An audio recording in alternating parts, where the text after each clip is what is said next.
Ladies and gentlemen, welcome to the Ultimate Gaming Championship Day 4. We are heading into a series of matches that promise to be absolutely fantastic. My name is Total Biscuit, here with the inimitable Mr. D'Apollo. Hello, hello, hello. This is going to be the winner bracket final, Cloud versus Stareagle. Looking forward to this one. We've had a few delays, had the Street Fighter 4 on stage, but we are going to go straight into this like hardly any pauses. We're going to go winner bracket final now, and then straight into the loser bracket final. And then the grand final will probably be in about 2 hours from now. But for now, we have some pretty cool games. Let me just get sure these players are ready to go. Yep. I don't know. I wouldn't promise 2 hours, considering we've had some very lengthy games this tournament, which has been very enjoyable for a lot of people. Yeah, we'll have to see. I think these TVTs, even though TVT is usually meant to be in a drawn-out long TVT, I think these ones are going to be quite fast, especially with Cloud's aggressive style. And Stareagle, will he be able to handle the heat? As we get ready to go in. Yep, Stareagle, the Undead Terran, as we've been calling him right here, should be fun. Ladies and gentlemen, I welcome you to video games. This is Cloud in the red trunks. He is playing Terran right here in the Xel'Naga Caverns versus his opponent, Stareagle, in the pink trunks. He is also playing Terran. Yep, and the first map, as you can clearly see, is Xel'Naga.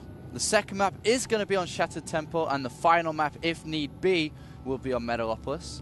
And Cloud once again emphasizing how well he feels today, having a good rest last night, and we definitely saw that in his play yesterday where he completely dominated Hazuobs. Absolutely, and it's what we wanted to see from Cloud. Cloud in the earlier stages of the tournament was looking a little shaky, to say the least, and it was very unfortunate because we both really like Cloud's playstyle, so we were not happy to see that at all. However, he did get things rolling in grand style and has been dominating up until this point and playing extremely solid. Yeah, losing games against unknown one-base cheese products is not the way he should be playing, being a professional player in Germany, living there, sponsored by his team, Meet Your Makers.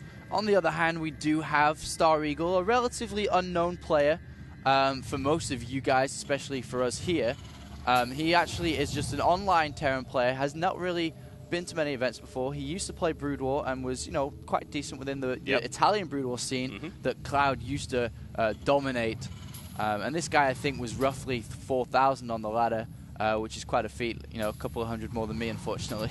Ah, yes, indeed. I see why you don't like Stareagle now. He's higher than me on the ladder. Yeah, it was absolutely a little bit of envy going on right there. But nonetheless, Stareagle, we've come to know him as the Undead Terran because he simply refuses to die. He will come back from having maybe 6-7 SCVs left, and he'll come back and he will actually win. That's the terrifying thing about him. Terran is really the race that you can do that with, and Stareagle does it better than most, honestly. Mamma mia, where's my mule? I need my mule to carry on with this game. And every time he gets the mules, he shows that Italian spirit and continues to fight. And actually, we see a tech lab being added on before any Marines. So from Stareagle, very keen to get out an early Reaper here. Yeah. And on the other hand, we do see Cloud saving up for 100 gas, and we'll be putting down this factory right next to his barracks here. Yeah, makes sense. The early Reaper will give him a number of different tactical possibilities. If Cloud decides to expand early, which of course he's not done, then he would be able to intercept the SCV there, pick it off, delay the expansion, get some scouting information, snipe, all manner of things. Wonderful, wonderful thing is the Reaper.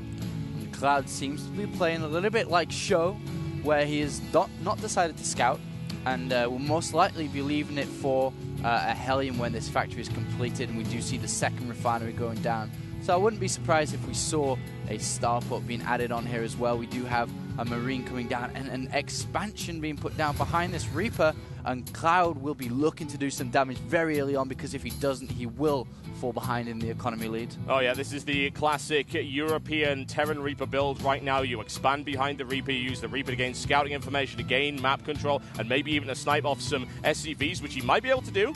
By the looks of it, he could perhaps do at least one of them. Those Marines sort of idling in the middle, which is probably quite a sensible place to put it. And Stareagle's going to be looking to jump up here, which is not the best of idea. Hellion's already out, and Marines already railing down right now on that Reaper. That Reaper's going to be a bit of trouble. However, he's able to flank him and get out of the way. Once again, he ends up meeting, Flame Trap right down at the bottom. He was ready for that one, and Cloud catches him out quite nicely. That Reaper, pretty ineffectual. Yeah, and he did scout exactly what was going on, so the factory, tech lab and starport. The only kind of use for that Reaper, and we do see Cloud moving up with this Hellion to scout this expansion and knows what is going on, especially with that Reaper, knows it is a 1-Rax Reaper Expo, and one Banshee is being made along with a Tech Lab onto the barracks, and like I said, Cloud has to do damage early on, otherwise he will just fall so far behind. Oh yeah, you don't want that, and Cloud is the kind of guy that really loves to get his macro rolling, and I see his upgrades rolling. His timing attacks are absolutely stellar, pretty much bang on in every possible respect. He will try a push, perhaps supported by this Banshee that's on the way. We do have Stim being researched by him, however he is somewhat behind Stareagle in that regard. Engineering Bay coming down for Stareagle. He did scout the starport, so he's got to be thinking Banshee at this point in time. However, the Engineering Bay is a little bit late, and the Banshee may be able to engage before any missile turrets actually come down. And SCVs most likely will be pulled off here. A lot of SCVs pulled off in defense against Cloud's cute little push here, and SCVs will be going down. This is going to be problematic because this Banshee is going to join the fight, and that's most of that firepower actually goes to the Marauders, and that's a problem for him right here. Hellion coming in support right here. Cloud has got a good push going on. There's a barbecue fest going on. I'm sorry, you cannot go home to your wife and family tonight. And Cloud got what he wanted. He's done the damage. He is harassing. He's killing SCVs. And not only he is expanding behind all this, which is great. That's absolutely what you want to be doing. Cloud did that absolutely perfectly. Great execution. He was well aware of what his opponent had. The Banshee is doing huge damage. Needs to keep it away from those Marines, however. Hellion taken out. SCV's tanking an awful lot of damage right here. Cloud's going to get pushed back by the looks of it. He's able to delay the economy of his opponent, do some damage. He looks to try and flank him. If he's quick enough, he might be able to get to the mineral line right here. Stim is just about to finish, so he might be able to lose this Banshee here. Oh, wow. 2 HP right there, and the missile turret, however, is available. He's going to fly right into him if he's not careful. There we go. Initial damage there, and loses one more SCV before the Banshee goes down. Definitely worth the cost. Yep, for sure, because he's at a 10 SCV lead now. Despite Stareagle going for that early expansion, Cloud did the damage needed while getting his own up, and that is fantastic. He has a good economy, he has a good amount of units also, and still coming in here to do a little bit more damage. Oh yeah, absolutely, why not? At the end of the day, an SCV costs as much as a Marine. What's so wrong about throwing them in there, even if it is suicide? Cloud with a Raven out right now, he's been using that an awful lot lately. Raven is such a multi-purpose unit, and he's always finding uses for it. Yeah, especially against these the Marauders that he does have, we'll be able to use it, and if he doesn't see that there are too many Marauders in the competition like we do see from Stareagle, he can easily just use 2 auto turrets placement for that point defense drone. Yeah, the bunker's already ready, and he's got his medevac ready to go. Going to roll out a second one. That's not going to be up in time. He's going to stim right into that one. Stim available for both right now. That bunker will go down, no problem at all. Cloud should be able to defend this one, I would think, especially with the addition of the Raven auto turrets. Bit of harassment coming in right here. Here's the charge. Double Raven turret down to the front right there, and additional reinforcements, however, charged from the side. That's going to be problematic for Cloud. Cloud was not expecting that one. Forced back, and good timing there by Stareagle as he goes in once again. Raven is not looking in a good position right now at all. However, Cloud has the number advantage, driving Stareagle all the way back, tries to catch the Marauder, getting on a little bit of jog right here. It's got 15 HP left, it does get away. Wow, Cloud, fantastic player. His unit control was brilliant, pulling back the red health Marines, forcing the Stareagle's units to move forward and taking more damage from Cloud. Fantastic play, great use of the auto turrets as well. And unfortunately for Stareagle, that counterattack didn't quite work out, though he still has equal amount of SCVs, which is very nice. Cloud pulling ahead just by 2, but very, very close. And the game is going into the mid stages. We have 62 food. Unfortunately for Cloud, a little bit supply blocked after that attack, but has a lot of units and structures in production. Oh yeah, his defense should be able to hold against any kind of Marine attack coming in from Stareagle. We do see the starport going down and completing. He's starting to vary his force composition up a little bit. Starting to get some mech mixed in there for good measure, get some siege tanks. And Zelnaga Caverns is known as a map where long ground wars in TVT with plenty of tank lines tend to happen. And both players making the use out of these upgrades. +1 attack, both players. Cloud now researching +1 armor. And these units are getting rid of these rocks. And for a taking expansion there, due time.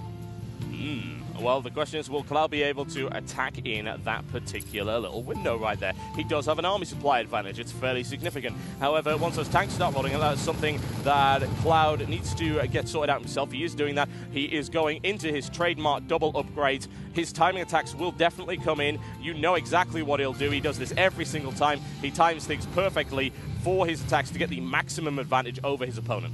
And the double engineering bay has been put down for Cloud so that he can start his upgrades. And you can see +2 attack being researched as well. Very nice by Cloud. Makes so good use of engineering base and just gets one up on his opponent all the time, but has to be careful though. You are spending resources on the upgrades. You have to be careful that you still have an equal army count. Yep, and right now he does have an equal army count. It's 43 to 43. Work supply slightly in favor of Stareagle. Not really a big deal right now, honestly. It's not the kind of thing that I would be too worried about. Stareagle just patrolling the map, trying to protect this gold mineral expansion. If he can take this and actually secure it, he will gain a lead over Cloud. And SCV has been pulled off the line from the natural to put down a command center here. And that's the thing with this map. If you can control both Zelnaga towers and the right-hand side base, as well as the 9 o'clock on the left, you can basically cut the map in half and have great control. And an attack coming in here. I don't think it'll be able to do too much, but we do see Cloud with a medivac with 8 Marines about to go onto the right-hand side, and we look in a Stareagle's base. There is not much defense there. Yeah, that is not good at all. However, Stareagle, look at that. Very smart placement of the missile turret. That's actually in the vector. Oh my god! Wow. Wow, that was unbelievable stuff right there. Stareagle, almost a Professor X style thing going on. He sees it coming. That is the usual attack vector. It is. If you decide to go in with a drop, that is the way that you will go. And actually, you can't help but not pass that. So that is unbelievable. Cloud did not see that coming a mile away, loses an entire medivac full of Marines, and that has tipped the balance in Stareagle's favor. Yes, for sure. I mean, there's a very, very small black area which you can go through in between the Zelnaga Tower sight range, but that turret did take that down, and that's not good at all for Cloud. And we are going to see round war here. right here. Here's the deployment right now. The Siege Shanks seriously overwhelm everything that Stareagle actually has. They will not live to see another day. Raining down on Stareagle's forces. He takes one. He looks for a second, looks for a third, doesn't get it. Siege Shanks at the back as well. Cloud taking significant losses. However, Stareagle's force soundly defeated. Yeah, the difference is at the moment, even though that army was killed, Cloud can now forward push onto this gold expansion. And if I don't even think he knows about it. I look at his vision. Yes, he does actually. Yep. So he knows that he has to start putting pressure back onto Stareagle before this economy takes its lead. Absolutely, that makes sense, and he does have the upgrades completing. He's looking for level 2 infantry armor upgrade. Needs to get his infantry forces back in play. He does have the barracks that he needs to make that happen. Nicely done right there. Harassment right here with 3 auto turrets in the back and delaying Stareagle's economy once again. Very smart thing to do. Oh, look at the medivac count for Stareagle. So many actually. That's a lot of medivacs. He doesn't really have that many Marines really to make that ratio pull off in his favor. So many medivacs, but not that many Marines. And he's going to be moving down here, possibly get up a cute angle on this command center. Looking for it. Here's the stim right here. Catches Cloud's tanks out of position. One tank already ripped apart. Looks for the second. Takes it. And Cloud needs to push him away immediately. Thankfully, he deployed behind the line right there. Good damage done. However, Stareagle's going to go for it. He's going to make the risk. He goes for it. Planetary Fortress is nowhere near ready. Last siege tank will hold the line. Only just. And Cloud does manage to survive that and gets his expo up. And Stareagle has had his expansion up for a little bit longer. Is mining from the gold. It's going to really influx his minerals. But if we look at the resources, Cloud at 600-700, not the usual Cloud, but he's under pressure because I'm pretty sure thinking going into this game, you know, it's not going to be an easy game. But being the underdog, Stareagle is really pulling his own legs. Deployed. That's not the best thing ever. However, Stareagle is going to get crushed here. Cloud will hold the line, no problem at all. And he's going to take some medivacs for free by the looks of it. Stims into it, looks for one, takes 2, takes 3, a 4th medivac, 5th. That is massacre. What else? 6th medivac. Nicely done there by Cloud. And now in comes the aggression. He's got the pressure he needs. Missile turret taken out. Here we go. Looking like a refinery going down here as well. Doesn't want to get anywhere near that planetary fortress. He needs his siege tanks in support right here. Well, I guess the medivac to marine ratio is a little bit better now. Yeah, a little bit more balanced. I'm not entirely sure that was what Stareagle was intending to do with them, but there you go. Cloud goes in there and takes a massive amount of resources away from Stareagle, who's now lagging behind by 2,000 in terms of units lost. Another push right here, and Cloud's going to have to back off into the tank line. MIT, Stareagle can't get anywhere near. I know, and the upgrades now 2-2 for Cloud, only 1-1 for Stareagle, and you can see that is making a big difference. Not good at all. Do not fall behind Cloud when it comes to upgrades, because he's got level 3 coming up. He's almost complete on it. He's even got vehicle upgrades coming up. You know, he's a little bit twitchy when he doesn't get his upgrades, Cloud. He really, really likes it. He's running out of infantry upgrades. So, oh, God, what am I going to upgrade? What am I going to upgrade? And double armory coming down for Stareagle right now. Okay. Well, he can start his vehicle upgrades like that, but +3 attack about to finish for Cloud versus 1-1 Marines is not at all good for Stareagle, and now he's in a killer situation. Here comes the pain, and all of those SCVs will serve their master. They will do it. However, Stareagle does exactly what he should do right now, which is to go for counterattack. He's being rained down here by the Planetary Fortress system, looking for 75% health right here. Cloud holds the line. The Planetary Fortress stays alive. Stareagle, a big miscalculation. GG, ladies and gentlemen, right there. And Cloud takes it in this best-of-3 series.